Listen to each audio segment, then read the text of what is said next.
5 लाख का budget India में सबसे ज्यादा सेंसिटिव बजट होता है। यहाँ लोग गलतियां करते हैं, रिग्रेट करते हैं और फिर 5 से 7 साल तक वही गाड़ी को झेलते रहते हैं।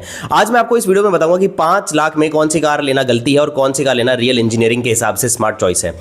आज कोई भी हाइप की बात नहीं होगी, कोई ब्रोशर टॉक नहीं होगी, सिर्फ physics, mechanical engineering, reliability, science और रियल इंडियन ड्राइविंग कंडीशन के हिसाब से मैं आज आपको वो गाड़ी रिकमेंड करूंगा और उन गलतियां करने से बचाऊंगा जो अक्सर लोग कर देते हैं इस प्राइस ब्रैकेट में। सबसे बड़ी गलती जो लोग करते हैं वो है स्क्रीन एंड फीचर के चक्कर में आके इंजन को इग्नोर कर देना। 5 लाख के बजट में सबसे बड़ा ट्रैप यही होता है, टच स्क्रीन दिखा दो, DRL, steering control, reverse camera और कस्टमर पिघल जाएगा। कंपनी जानती है कि इस प्राइस पे जो ये प्राइस बैंड है आपका 5 लाख का, कस्टमर हाई फीचर से जल्दी इंप्रेस हो जाते हैं एज कंपेयर टू इंजन। लेकिन हमेशा बात याद रखना, गाड़ी इंजन, गियरबॉक्स और प्लेटफॉर्म से ही चलती है। असली साइंटिफिक ट्रूथ बताता हूं, सीधी सीधी बात है, फीचर्स आपको 2 साल तक खुश रखते हैं, इंजन आपको 10 साल तक खुश रखता है, आपकी फैमिली का लोड उठाता है, गाड़ी को चलाता है। तो सबसे पहला रूल है, इंजन आर्किटेक्ट हमेशा फीचर से ऊपर ही रहेगा गाइज। दूसरा, अब मैं आपको बताऊंगा कि वो गाड़ियां कौन सी ना ले, किस टाइप की ना ले जो 5 लाख के अंदर आपके लिए सबसे बड़ा नुकसान साबित हो सकती हैं। और यहां हम किसी पर्टिकुलर कार कंपनी का नाम लेंगे, हम टाइप बताएंगे कि ये गाड़ियां ना लो। सबसे पहली चीज, लो पावर्ड 3 सिलेंडर इंजन जो अंडर ट्यून हो वो गाड़ियां प्लीज ना लें। 5 लाख के बैंड में कुछ कार्स 3 सिलेंडर इंजन वाली आती हैं जो लो टॉर्क देती हैं, हाई वाइब्रेशन होता है उनमें और लोड कंडीशन में बहुत ज्यादा स्ट्रगल करती हैं गाड़ियां। 3 सिलेंडर का मतलब सीधा सीधा होता है मैकेनिकल इंबैलेंस होता है गाड़ी के अंदर। Urban stop and go traffic में नॉइज, वाइब्रेशन और हार्शनेस बहुत ज्यादा मिलती है ऐसे इंजन के अंदर, ऐसी गाड़ियों के अंदर। रिजल्ट क्या होगा? फैटिग आपको मिलेगा, लो माइलेज आपको मिलेगा, लो पिकअप होगा आपकी गाड़ी का और एसी ऑन करते ही परफॉर्मेंस ड्रॉप। ये गाड़ियां बाहर से देखने में तो अच्छी लग सकती हैं क्योंकि आजकल कर रहे हैं कॉस्मेटिक चेंजेस इनमें, पर मैकेनिकली ये बहुत ज्यादा वीक गाड़ियां होती है और आपके लिए बहुत बड़ा स्ट्रेस हो सकती हैं गाड़ी अगर आप ये लेते हैं। दूसरा, एक्सट्रीमली बेसिक सेफ्टी स्ट्रक्चर ना होना गाड़ी के अंदर। जनरली ऐसे में प्लीज आप सेफ्टी जरूर देखिए, गाड़ी में बेसिक सेफ्टी फीचर होनी चाहिए। 5 लाख बैंड में कुछ कार स्ट्रक्चरली वीक होती हैं, थिन मेटल नहीं, लोड पाथ इंजीनियरिंग भी वीक होता है इन गाड़ियों का।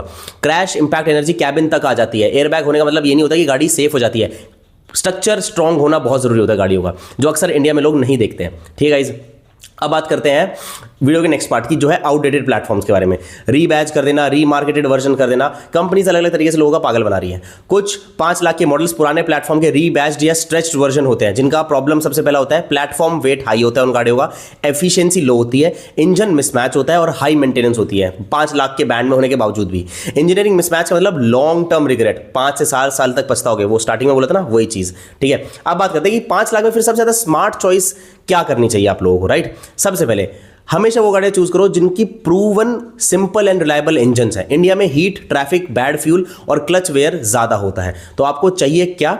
1 से 1.2 लीटर तक के नेचुरल एस्पिरेशन वाले engine, smooth torque, low vibration architecture, simple reliable injection system. इस रेंज में मारुति की Alto K10, Espresso, Renault Kwid जैसे इंजन्स का रिलायबिलिटी डेटा रियल वर्ल्ड में काफी स्ट्रॉन्ग है। Simple architecture equal to long term peace. ठीक है भाई, अब बात करते हैं अगले फैक्टर की। प्लेटफॉर्म स्ट्रेंथ भी डिसाइड करती है कि किस तरह गाड़ी की सेफ्टी डिटरमाइन होगी। ये मैंने अभी आपको ऊपर बताया, ज्यादा मेटल का मतलब ये नहीं कि गाड़ी सेफ होगी।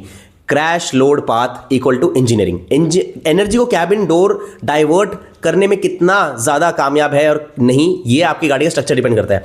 क्विड की updated version, espresso, Alto K10, इन सब का प्लेटफॉर्म लाइट वेट होने के बावजूद भी लोड डिस्ट्रीब्यूशन को साइंटिफिकली ट्यून करता है और उसको डिस्ट्रीब्यूट करता है। ठीक है, मेंटेनेंस कॉस्ट बहुत ज्यादा लो होनी चाहिए आपको, तभी वो 5 लाख में वो वाली गाड़ी कंसिडर करनी चाहिए। 5 लाख का customer EMI plus fuel plus service पे ज्यादा लोड महसूस कर सकता है, इसलिए मैकेनिकल सिंप्लिसिटी और वाइड स्प्रेड सर्विस नेटवर्क होना चाहिए आपकी गाड़ी की कंपनी का, जो भी आप गाड़ी ले रहे हो। ये अगर होगा तो लंबे समय तक आप फायदे में रहेंगे। अब बात करते हैं सबसे ज्यादा स्मार्टेस्ट वैल्यू पिक कौन से 5 लाख में कौन सी गाड़ी को लेनी चाहिए। नंबर 1 पे डेफिनेटली मारुति की Alto K10, best mechanical balance मिलेगा इस गाड़ी के अंदर। रिफाइंड है इसका 1 लीटर इंजन, एक्सीलेंट NVH को शील्ड करता है अपने साइज के हिसाब से, लाइट वेट है बट एफिशिएंट प्लेटफॉर्म है, लो मेंटेनेंस है और सिटी परफॉर्मेंस काफी अच्छी है इस इंजन की। फिर बात करते हैं मारुति एक्सप्रेस होगी, इसका टॉल स्टांस है और स्ट्रॉन्ग इंजन है क्योंकि वही K10C इंजन आपको में देखने को मिलता है, बेटर विजिबिलिटी है, सेफ है रियल ट्रैफिक के अंदर और real world mileage extremely good है इस गाड़ी का। फिर बात करते हैं रेनॉल्ट क्विड की, इसके अंदर आपको बेस्ट फीचर्स मिलते हैं और एक्सेप्टेबल मैकेनिकल्स हैं, फीचर्स अच्छे बट मैकेनिकल ठीक ठाक है, डिसेंट स्टेबिलिटी है, बेस्ट राइड कंफर्ट है among entry car, balance steering calibration है। और हाँ गाइस, ये मैं बात कर रहा हूं 5 लाख ऑन रोड की, तभी ये गाड़ियां यहाँ पे है। 5 लाख शोरूम की बात नहीं हो रही, एक शोरूम की, 5 लाख ऑन रोड की। ठीक है, रियल मिस्टेक जो आपको अवॉइड करनी है, देखो भाई 5 लाख में सबसे बड़ी गलती फ्यूचर रीसेल और फ्रेंड्स की ओपिनियन के बेसिस पर कार लेना होती है। ठीक है, इंजीनियरिंग ट्रुथ को चुनो, choose a car that mechanically suits you, ठीक है, not what looks big, not what has big screen, not what influencer say। Engine, platform और NVH और maintenance equal to smart choice, ये आप ध्यान में रखोगे, आप हमेशा गाड़ी अच्छी ही लोगे। ठीक है गाइस। और एंड में मैं आपको सिर्फ ये बोलूंगा, इस पूरा वीडियो का जो मकसद है कि अगर 5 लाख तक का बजट है तो फैंसी फीचर्स छोड़ो, मैकेनिकली ऑनेस्ट गाड़ी चूज करो जो मैकेनिकल पैरामीटर्स में खड़ी उतरती है। वही कार आपको 5 से 7 साल तक टेंशन फ्री रख सकती है। अगर आप चाहते हो कि मैं 5 से 7 लाख सेगमेंट का रियल वर्ल्ड इंजीनियरिंग ब्रेकडाउन करूं तो कमेंट करो, और नेक्स्ट सेगमेंट में किस गाड़ी का रिकमेंड करूं, यानी अभी जैसे 5 लाख का मैंने बनाया तो 7 लाख 10